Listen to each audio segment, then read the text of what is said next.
Hi, everyone. This is Megan. And this is Steven. And this is the Synchrony Podcast, where we talk about transforming apostolic dating culture and ending loneliness in the church. Happy early anniversary. Happy early anniversary. An early-versary. That's right. Yeah, our anniversary's next week. 9 years, babe. 9. You said that like 9? 9? 9 years. He's like, no. Yeah. 9 years. Yeah. Time's flown. Yeah. It's been a party. Time flies when you're having fun. That's right. It's what they say. And for the most part, it's true. I think it has simultaneously felt like we've been married for like 100 years and like a year. Yeah, You know in what I terms of what we know about each other Yeah. versus the beginning, yes, I feel like it's been a long time. Yeah. But at the same time, I look back and I'm like, I feel like our wedding was not that long ago. I know. Yeah. It's weird to think that it'll be like a decade almost. I think what's funny is like what separates the years is by our children's births. Like it's like Yeah. it's like at this point I'm like, I don't even remember what it was like to not have 2 children. Like 1 child sounded fantastic. Yeah. 0 children. Oh my goodness, what is that life like? Yeah. It's weird. It like rewires your brain. But yeah, it's good. We had for whatever reason, my like day job company retreat always tends to fall on our actual anniversary. I know. It's So wonderful. So I'm usually traveling when we have our anniversary and we're not together, which is what will happen next week. But we did get a chance to go out and get sushi. Yep. And Did you put that in the fridge? I did put it in the fridge. Okay, This was earlier tonight, if you can. good. Sorry. It's great sushi. Gotta save that sushi. It's expensive. Yeah. It's funny. Okay. So this is going to be probably like a short but sweet episode because we're starting it late. And Like you. Short but sweet. thanks. All 5 foot 1 inches of me is That's grateful right. for that compliment. What was I saying before that? Okay, yeah. It's going to be a short and sweet episode probably. Just kind of covering something that comes up that we see in the dating space that I think is worth calling out because it's a little weird. Yeah. This is one of those like things that have been normalized in dating culture that are stupid and we should stop. And I think it's hindering people having good connections, and it's really not worth the hassle. Yeah, I would agree. We're going to be talking about the idea of cringe, right? And the scenario, if you're listening to this and you're not like, I love cringe. Steven thrives in cringe. Yeah. You know, like those plants that grow in like really weird, uninhabitable places, like Yeah. the bottom of the ocean floor or like the Sahara Desert. And David Attenborough was like, we don't know how this plant evolved to survive in these harsh conditions. Like, That's Steven. That's Steven when you immerse him in awkward. He's Yeah. like, my native ecosystem. I have lots of role models. Yeah, you really do.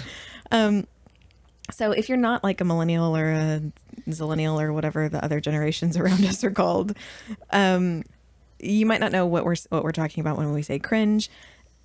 Cringe is like a label that gets applied to any awkward interpersonal interaction where one party is perceived to be like cheesy or uncomfortably direct or just acting in a way that's awkward and uncomfortable, right? It can also be something that like, you know, you see in like movies and TV where someone is just acting in a way that makes you feel like socially awkward or kind of, you know, where you're like, oh, that's like horrible and hard to watch. Yeah. But I feel like it's been like extrapolated to be applied to perfectly normal social interactions these days. Yeah. I don't know. I think it's been applied to what should be a normal, uncomfortable, but not quite defined as awkward. Okay, that's a good point because there is normal, healthy, I would even say, discomfort in early social interactions, right? Like you being vulnerable is uncomfortable. It is Yeah. not awkward. It shouldn't be awkward. Like, yeah. it puts you on display in a way that makes you feel uncomfortable. I don't even think it has to be in a scenario where you're being explicitly vulnerable, though. Like, No, I know, but I'm saying, like, I feel like a lot of people would be like, oh, that's cringe. Like when you're that straightforward to someone, or if I Right. were to walk up to someone and be like, oh, you look beautiful today. Like nowadays I feel like, oh, that's cringe. Like that's you being weird. And I'm like, it's not. it's not. I mean, I think walking up to someone you've never met and saying you look beautiful today could be weird. but Yeah, sure. depending on the dynamic, depending on the situation. that for particular sure. compliment might be weird. But let's talk about just like, I like the way your hair smells. do you remember watching Hey Arnold? Yeah. You remember the breathing guy? Yeah. Who would come up behind Helga Yeah. and just like All breathe. the people on podcast hate us right now. We're just like breathing into mics. So sorry. Anyone who grew up watching the Hey Arnold cartoon knows what I'm talking about. And he like never spoke. I don't think he ever had like a speaking line in the show. He was just like phlegmy breathing the entire time. Okay, so let's preface this by saying that like normal, healthy human interaction with someone you've never interacted with before is going to feel awkward. Yep. Right? And if you don't have practice with this, then like, you know, it can be weird to think about. If you've never worked in customer service where you've had to interact with like 100 different people on the daily that you've never met with before and notice all of their interesting, like people are interesting. People are, That's a way of putting it.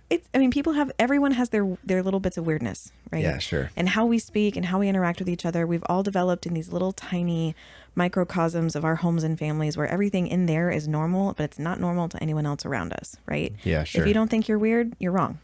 You got some You're weirdness. weird to someone. Someone is going to see something you do and go, well, that's weird. And that's Yeah. okay. That is a normal part of being human, right? Yeah. Nobody escapes being cringy to some degree. The power of free will. Yeah, it's just being human, right? Yeah. Like, because what we think of as normal is basically an average of everything we know about humanity, right? It's what we believe about society. It's taking all the diversity of the human species and crunching it into the most common trends. Sure. Nobody rides that trend line, really. Everyone is somewhere around it, not perfectly normal.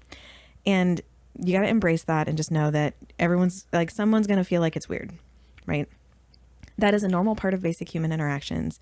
If you walked up to someone in a store and introduce yourself, if you're trying to make conversation with a person in a public space, you're likely to encounter some weirdness. Here's why I think we need to be talking about this on the podcast. Okay. Okay. We just cut out a whole section of us trying to state this main point, and it was real bad. So It was bad. Mainly on my part. It's okay, babe. We're gonna spare you guys from our attempts. So, the Wayback Machine. Yeah, just rewind that. Okay, so here's why I think this is important enough to talk about. I think what's happening in a lot of interactions, especially online interactions, which is where the majority of people are meeting these days, right? Yeah. Like 100 years ago, right? If somebody walked up to someone in the town and tried to initiate some sort of a relationship or make some kind of a contact, one, it's likely that they already knew that person and had a long-standing, pre-existing, non-romantic relationship with them, because people tended to marry people that lived within a few miles of them back in the day. Yeah. Right? But even if not, they're going to approach them, and that person's not going to have 100 memes and Reddit posts running through their minds to say what this person is doing is awkward, right? Yeah.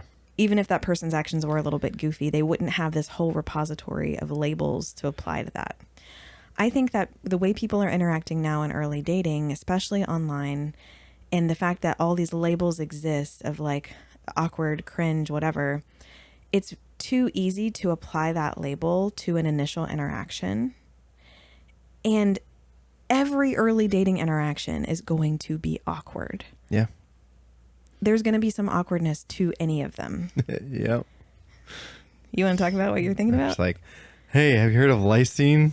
Oh my gosh. We've told this story No, before. I know we have, but I did not knock it out of the park. Like, No. luckily you already knew me a little bit, Yeah. but you gave me the benefit of the doubt, I was and I not appreciate swept it. off my feet. No. My feet stayed firmly planted beneath If me. anything, she almost ran. Yeah. No. I mean, I wasn't scared off. So first of all, like that wasn't even a dating interaction. No, it wasn't. I would say even like, But most people who are getting to know each other aren't first initiating with dating interactions. and that's a challenge, right? Because if you are reaching out to someone online, specifically because you're on a dating app or you met them on a singles Facebook group or you met them somewhere in person and want to follow up and initiate your basically signal your interest, then you have to be a little bit direct, Yeah. right? Because just being like, so what brings you here? to Facebook isn't going to work. Like you, Yeah. which is awkward. Yeah. So like there's a heightened level of sensitivity, I think, in those environments. Yeah. It's much more difficult to read people's intentions. And we have all of these cultural labels of like, hey, that's weird, or hey, that's cringe to draw on. That makes it very easy for someone to shut somebody down. Your guard is already up. 100%. And Yeah. like, we get it. Like, there's creepy stuff that happens Sure. online, and people say terrible things online. Yeah. I saw a video a while ago. We won't post this because I don't know what else is on this person's account, and some of it's probably not great. But it was a video of a music producer who has rewritten awkward dating app messages into songs. Oh yes, I know what you're talking about. Oh, Super cringy. oh, so rough. So we know that that's out there. Like there are people who make difficult and Yes. aggressive or improper advances. Oh, inappropriate. Right. I think so. This is not meant to be a plug for Synchrony, even though it is our podcast. I mean, I think we're allowed to plug us. Join Synchrony today. Yes. But when you do a Synchrony consultation, sorry, not a consultation, a date, Yeah. if that's what you want to call it, first interaction with someone else, the expectation has been laid by you. We say like what? Yeah, you Yeah. literally come into the Zoom call or the Google Meet and you say, hey, the goal here is to not fall in love. So there's a whole prep for this. Yeah. Like I send them a PDF beforehand that has basically like some instructions that say like, hey, you're not going to feel butterflies. It's going to be awkward. Yes. Embrace that. And then when we get to the call, I say, we're giving each other permission to ask direct, awkward questions that we might not normally feel comfortable asking. And we're going to give each other permission to put up boundaries where you need to, but otherwise we expect each other to answer transparently. So we set that ground rule from the beginning so that nobody has to go, oh, I hope this question's not too awkward, right? Yeah. Like put it out there. But we have to be intentional about setting that expectation, because I think the expectations in our dating culture across the board are to tiptoe around anything that could be remotely awkward and cringy, because we don't want to disrupt. Which things are awkward and cringy are usually some of the most important questions. Well, and not just, and I don't even mean like questions, like, you know, like I'm thinking about the first few minutes Sure. of this interaction with a person. And this is an in-person interaction too, right? It is almost guaranteed that you are going to feel awkward. Like it is the myth of For it. at least one party. Right. The myth of it just like feeling like natural, like you've known them for forever. Maybe, but you got to start talking to each other first. And that first part is real weird, right? Yeah. I think I had a bit of a realization of what cringe is. And specifically in this, what we're talking about, the first few minutes of an interaction with someone who you want to get to know better. Yeah. Differences of expectations. Yes, in terms of what the right approach is. No, I'm saying like, oh yeah, but the person who is, if you want to say pursuing, the person who is initiating the conversation, obviously came to that person to get to know them better. They have an expectation of wanting to get to know them. Where it might be awkward is that person might not be in that same headspace. Totally. And that's perfectly normal. So that's perfectly normal. But I'm saying like, this is why I think helping going through the exercise of knowing your values and what you're looking for is a huge part of reducing your fear and that cringe interaction. Sorry, that cringe interaction is knowing who you are and who you want.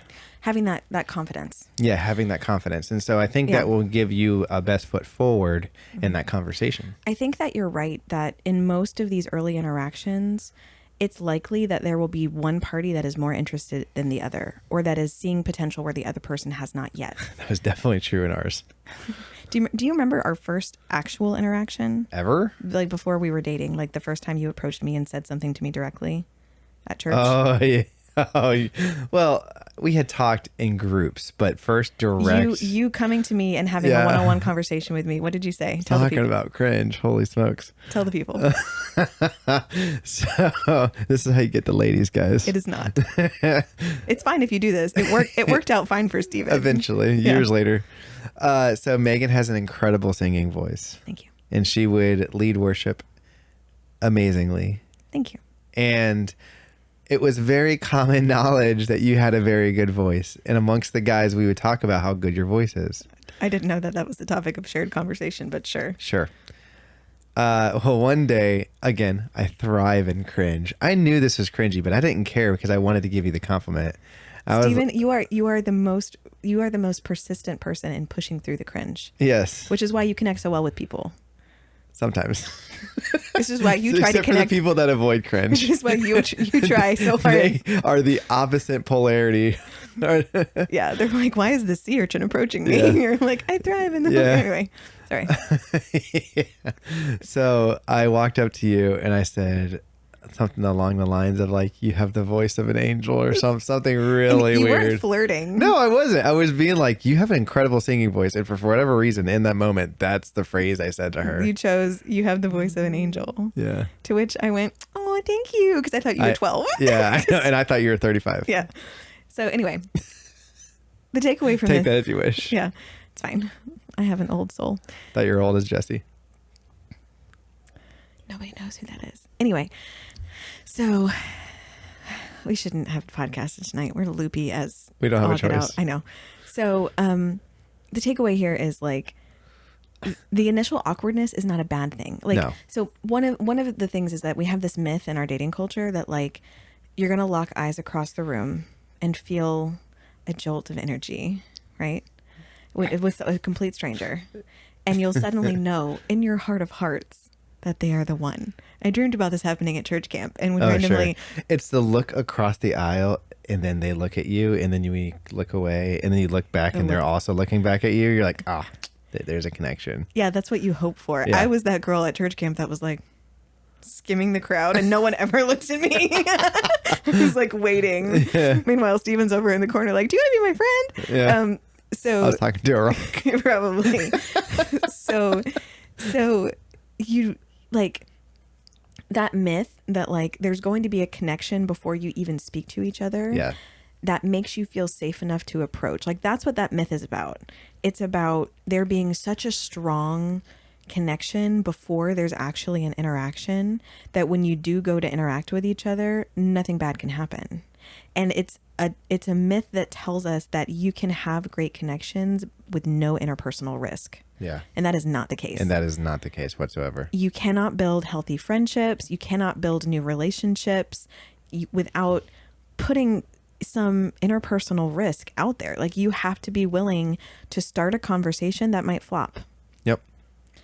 And you have to be willing to say some things that some people might think are weird that might take you off of their list. And that's got to be okay with you. Yeah. Because you're not out there looking to impress everyone or connect with everyone for the purposes of having a spouse. You're out there to find someone who does connect well with you. Yeah. And sometimes there are great connections that happen after the cringe, right? Yeah. Like, and I hope you don't take this the wrong way. Love of my life, who I've been married to for 9 years. The whole first part of our relationship was cringe from an outside perspective. Dating? Yeah. Why?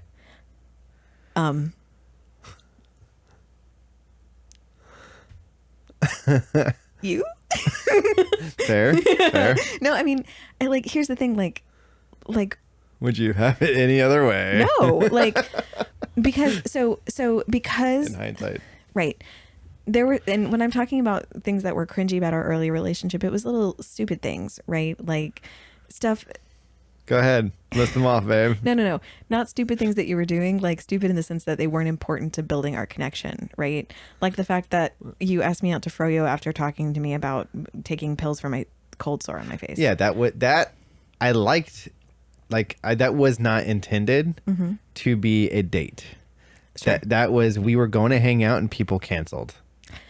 But then I really enjoyed. I'm really happy it happened that way because I really enjoyed our conversation. Our first, I think this was our first kind of date. We went Dutch on the food. Do you remember? We went to get Thai food, and you're like, "We'll just pay for our own, and then we can try each other's if you want to." And I was in my head, I was like, "This is not a date. This is cool. This is fine." But then I think later it was a date. Was this before or after Brad came with us? After we'd already hung out Okay. with Brad one time, Okay. and then we got Thai food. Yeah. you know. Well, I think I didn't want to lay it on too thick because I think at this point we had probably hung out. This would be our third time hanging out in like 2 weeks. Like it was like a lot of hanging out. And I knew I liked you, but I also didn't like, I didn't want to overcommit. I was having trouble reading the room. Let's just put it that way. Well, you had trouble reading the room from the beginning. Apparently, because Brad was there. For Anyway, the one date, you keep on making it like he came on every single date. I just think it's hilarious that you brought your It wasn't a date. It was a hangout. you brought your emotional support, Brad. He's like Michael on Retriever Dog. Yeah, he is. So, I mean, I just think it's funny. But then there were things like in our early relationship where I would be like, that's awkward, or like we would just laugh it off, Yeah, right? sure. Like because we were both navigating a new relationship that with someone that we'd never been with before, right? And it ultimately did not prevent us from having the really deep conversations that showed us, wow, there's a lot of depth to this person. There's a lot that I'm curious about, right? Like there were things that were so compelling about you and about what we were talking about and the connection we had that the cringe faded to the background and it wasn't that big of a deal. And frankly, if I had gotten disinterested after the first handful of cringy conversations, we would never have gotten together. Yeah, sure. Like if that were the thing that I was like, oh, I can't do that because it's cringy. Like we wouldn't have progressed because there was plenty of cringe in our early relationship. And now we look back on it kind of fondly and it's a sweet part of our story. And it's like fun. Where I took you for like 2 hours through my childhood neighborhood and overshared. Way overshared. Yeah. It's cringe. But like it was good. Yeah. That didn't stop me from going. To me, that was connecting. Looking back, I was like, golly, I talk too much. Yeah, but like that's the thing. So like when you're making connections with someone for the first time, and so all the women out there who I've talked to in consultations who say that they want a golden retriever man, listen, girls, this is what is going to start out like, okay? It's not going to start out super romantic. Yeah. Like, you don't get someone who's fun and bubbly and excited and kind of, here's the way that so many women describe the person they're looking for is like, I want someone who has a lot of fun, who doesn't take himself super seriously, who can work well, connects well with people. Girlfriend, you are signing yourself up for some cringe and that's great. Own that. And he probably has ADHD. Maybe, but like just you have to just be willing to get past that, right? And so if someone, and what I'm really speaking about, I think, is like those initial DMs, I think is where this happens a lot, right? Because we don't really have a lot of like pickup line drop culture anymore where people just walk up in a conference and is like, did it hurt when you fell from heaven? Like I don't think that ever was a thing. I don't think so either, but that definitely doesn't happen now. Yeah. When we're all staring at each other across the way, texting, hoping that someone, like messages us on Instagram. So I'm thinking about like, someone sending that initial DM, and it feels like there's such a high risk to that. Like if you send the wrong emoji or the wrong thing. Well, I think there's been so many bad apples that have given it a bad taste in most of people's mouths. Like it's hard these days. I think everyone's defenses are so up that it's like, it's almost like guilty until proven innocent, but never given the opportunity to prove themselves innocent. And so let's talk about what the difference between something that's cringy in a way that is fine and that you can push through and something that is inappropriate. Oh, sure. Because I do think there is a line, right? I think if someone says something that makes you uncomfortable, right? And by uncomfortable, I mean it makes you feel icky, it makes you feel scared, it makes you feel nervous, it makes you feel like they're pinpointing something about you that you don't want them to talk about. It's okay to say like, hey, thanks for reaching out. The way you phrase that made me a little bit uncomfortable. Yeah. And watch them respond. Yeah. If their response is like, oh, I'm so sorry, I didn't mean to do that. I'm sorry, I just wanted to tell you that your voice sounded like an angel. I didn't mean to make you uncomfortable, right? Yeah, that totally was creepy the way I said it. Yeah. But she already knew West Palm and we were all weird. So. I had my expectations were set at the appropriate level. But, very low. Right. But if someone says something that you feel like is a little weird or awkward, you can say like, hey, I just want to check. Did you mean to sound this? Like, did you mean this? Whatever. Ask them. And their response can tell you a lot. If they come back with like, oh my gosh, I'm so sorry, I didn't mean to do that. Like, apologies, let me start over. That's a good sign that they're humble. They're humble. They're willing to not be teachable, but like they're willing to be molded. They're willing to Make like have a mistakes, yeah. conversation, make mistakes. And that's a layer of vulnerability that Yeah. is good in a relationship. Willing to admit they're wrong. Sure. And willing to put their own kind of goals aside to make sure that you're feeling safe. Yeah. That's huge. Yeah. If they get all like bowed up about that and you're like, hey, you know, that made me uncomfortable. And they're like, all women, blah, blah, blah, blah. All men, blah, blah, Yeah, blah, blah. and block. Yeah. So it's okay to interrogate that, you know, and respectfully, like be respectful with your response. But it's okay to do that. If it's just cringe, I encourage you to see past that for a little while. Well, to be fair, you said uncomfortable for the first one. Mm-hmm. And we talked about cringe being a version of uncomfortable. So That's I fair. think uncomfortable the first one where you don't feel safe or you don't feel protected. Let's put some more legs on this, Yeah, I do because think the waters are very muddy the way we're talking about them. Okay, so someone sending a winky face emoji to you in the first message might come across to you as a little creepy, right? Hold on, I'm not saying it is creepy. I'm saying some people might perceive it as creepy. You can either read that depending on what generation you're from, depending on how comfortable you feel online, depending on your interactions with this person before. An initial DM that says, hey, with a winky face. Okay. Could make you feel a little awkward. Yeah, right? Yeah. But that is not enough data to know about that person's intentions and goals. Yes. Right?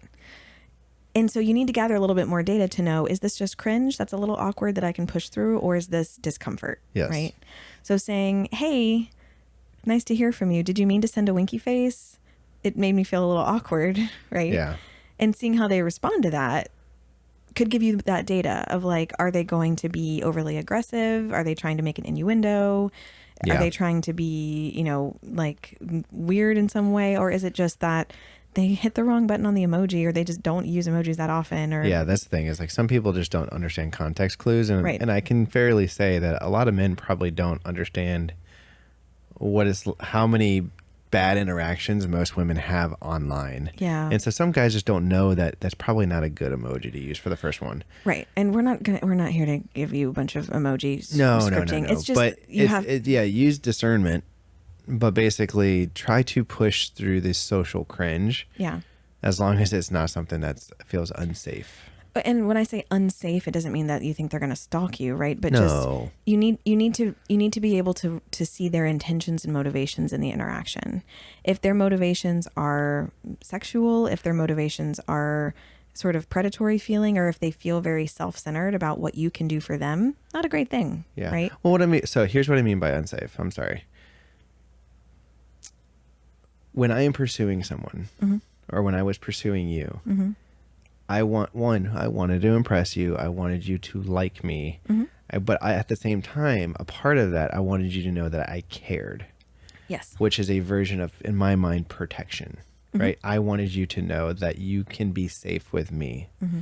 When someone is immediately sending some sort of innuendo or some something along those lines are leading to that, to me, that is an unsafe relationship interaction. Sure. So that's what I mean by that. Like if you don't feel protected in a way like, hey, this person is genuinely trying to get to know me for who I am, not what my body can give them, mm-hmm. then that's what I'm talking about. And sorry for the need for clarification. Yeah, I think that's a good clarification. So I know we're getting into the weeds here, and every interaction is going to be different. If you're having an interaction with someone online and you can't tell yet where their motivations are, or if their interactions feel a little awkward, but you don't sense any kind of malicious or inappropriate intent, right? Don't shut down a connection just because it's awkward, right? It is okay for something to be a little awkward for a while. When you start to feel unsafe or uncomfortable or disquieted spiritually, listen to that. Yeah. But push through awkward, push through silly, right? The connection that could be on the other side of that might be really, really rich, And for what it's worth, I think the same thing goes for in-person interactions. Yeah, absolutely. I think it's less common these days for someone just to approach someone out of the blue. I mean, I think that should be I think it should be more practiced. common. Yeah. We need to give, one of the reasons why we're talking about this too is like, if you're the kind of person who's looking at other people's interactions and going, cringe, you're part of the problem. Like, Yeah. you know, Can I give an anonymous example? sure. So there's someone that we work with who, generally speaking, you would have to pay him the world's worth of money to get him to go out of his comfort zone to talk to someone. He's very introverted. Very I introverted. have no idea who you're talking about right now, so I'm just following That's good. your That's lead. being really anonymous. That's Yeah, good. that's good. And This could be like 37 different people. yeah, or more. Yeah. And they recently went to an event Oh, yeah. and saw someone that we previously matched them together. They talked for a little while and it didn't work out, but it was still positive. Yeah, they had a great interaction. Yeah. And so they ended it, went their separate ways. They had never met each other in person. They both happened to go to the same event. And the gentleman in this saw her and went over and talked to her and had a really good and positive interaction. Mm-hmm. They both had a really positive interaction. They took a picture together and they were both smiling ear to ear. And I was just so proud of this guy because I'm telling you, you probably would not have done that if he did not already have this interaction. I'm just so excited.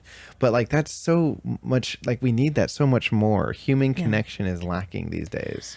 It is like, I think the fact that we're putting so much pressure on these early interactions to be like cool and comfortable for everyone is setting our expectations too high. Yeah. Right. We have to give each other grace and permission to not nail it on the first try. Yeah. Like that, this is what it comes down to. Like, you have to be gracious with how you interact with people. You have to give each other breathing room to make some interpersonal mistakes, right? There's a concept called psychological safety. You've heard us probably talk about it. And the best research on this comes from Google. They did a whole research, like deep dive on their teams. Yeah. So this is a work related study. And if you Google psychological safety, you'll get all this data about it. Basically, they were looking at which teams across Google were the most effective teams. And they crunched all different kinds of numbers, looked at all different kinds of qualitative and quantitative data points. And what they found was one of the key indicators of a successful and productive team was the level of psychological safety on the team. They described psychological safety as the ability to take interpersonal risks on a team, where the members of the team could make a mistake in a meeting and nobody would get upset about it, right? They could have an idea that people didn't like and that they could have that idea shot down and they wouldn't get all overworked about it. There was the ability for people to say or do something that could come across as awkward or could come across, as this, that, or the other. And their team trust and safety was so high that their team had grace for them in those moments, right? We have to extend that to people in our first interactions with them intentionally. And otherwise, you could be missing out on great people. I sympathize with guys who say, like, I get friend zoned immediately when I reach out to someone. People just think I'm silly. People think that they can't take me seriously. I think that's the downside to guys who are just golden retriever men. Mm-hmm. I think, and I say this personally. As a quintessential golden retriever man. Like, I'm vulnerable. I'm willing to have a conversation. I'm a good listener. Why is this friend zone material? It doesn't make sense. Yeah, it's hard. Because your quote unquote golden retriever men in your early interactions might come across as goofballs. Yeah. Right. And goofballs are not the leading men in our romance novels, in our movies. Yeah. Right. They are fantastic husbands and fathers, so you have to think about the core of what you're looking for, right? The behaviors of the type of people that might meet your values might not be behaviors that are easy to pick up on in your first interaction or that come across in the most, debonair kind of Yeah, they're light. probably not going to sweep you off your feet. Right. Because that's in storybooks. Right, 100%. That being said, I do want to add on to all of this conversation about us taking the risk to be goofy and to push through the awkward or push through the cringe. On the other side of that is you're probably going to be rejected a couple times. You might be, yeah. Might be. And I just want to add on there, that is okay. It is a risk. It is worth the risk. Yes. Because at the end of the day, I don't think you're going to get rejected as much as you think you're going to be. No. And even if it doesn't end in a relationship, you still might make great connections with people. Mm-hmm. And so, me and Megan talk about this. A lot of the ways that you use skills to make good connections with people to try to get to date them is also the same skills you would probably use to try to witness to someone. 100%. So Soul winning is connecting with people. Yeah. So at the very end of the day, it's like you could almost look at it as just a connection guide Mm-hmm. to just be closer and be human. Yeah. And you being yourself and being confident in yourself and learning who you are and who you're looking for in someone is going to be a big part of being able to be vulnerable enough to take those risks. And remember, we did a whole episode on rejection. I would go listen to that if you haven't already. It's a little bit back in the archives, but it's a good one. If you experience rejection, remember that they're not rejecting you as a person. Yeah. Because they don't know you well enough to be rejecting you. They're rejecting the dating interaction. Yes. And that's okay. They're the moment. Right. It's not about you as a person or your likability or your dateability. It's about their preferences in that moment. Yeah. And you don't get to decide what people's preferences are, right? Or how they approach the world. Yeah. Because they're allowed to say no. They're allowed to say no. So I think what I want to kind of do with this, I guess, is just to bring the bar down a little bit for these early interactions that don't go perfectly. Yeah. Right. It doesn't have to go perfectly to still be good. Yep. It doesn't have to be immediately natural or immediately completely comfortable to have the beginnings of a really great relationship. And it's not always going to feel like butterflies and rainbows and perfectly smooth from the get-go. We talked to Victoria and Jakin a couple weeks ago about their initial interactions. Yeah.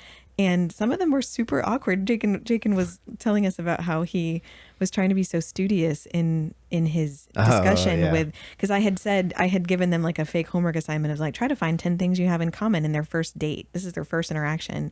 And he was writing notes and Victoria was like, oh my gosh, he's writing down notes about me every time I say something. It was awkward. Which for him, he was trying to be attentive and he was trying to have do all the right things. Yeah. But to her, she was like, dude, this guy's like taking notes on me. Like, am I failing? Am I passing? Like, right. And cringy, awkward, but look where they are now. Yeah. Right. I think I could go back to lots of emails actually. Which if y'all don't know, they're married, by the way. Yeah. Go watch that episode.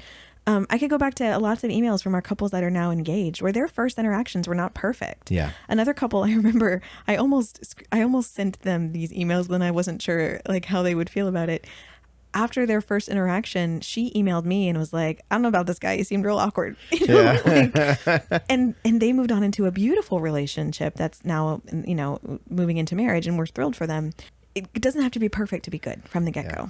And it's often not going to be. So set your expectations that there might be some awkwardness at the beginning. It's okay if you're the one who's feeling a little awkward. It's okay if they're the one who's feeling a little awkward. Be respectful, communicate clearly, apologize if you overstep a boundary that you didn't know was there. That can happen. It's okay. Yeah. Right. And just be willing to try it out. And we know that it's hard to take those risks. That I don't want to brush it under the rug and pretend like it's not difficult, right? Yeah. But the best things in life are hard. That's the thing is like the goal of a relationship is to prepare for marriage. Mm-hmm. And you know what most of marriage is? Awkward. It's awkward, but like at least the important parts of marriage, the parts that make a good marriage versus an easier marriage versus a difficult marriage is when you have two people that are both willing to be vulnerable, admit they are wrong, have the ability to apologize. Yeah, and have really direct conversations. And really direct conversations. And a lot of that is the same skill set that you have to use in those first initial interactions. I don't care how long y'all been married. Like, we've been married for now 9 years coming up next week.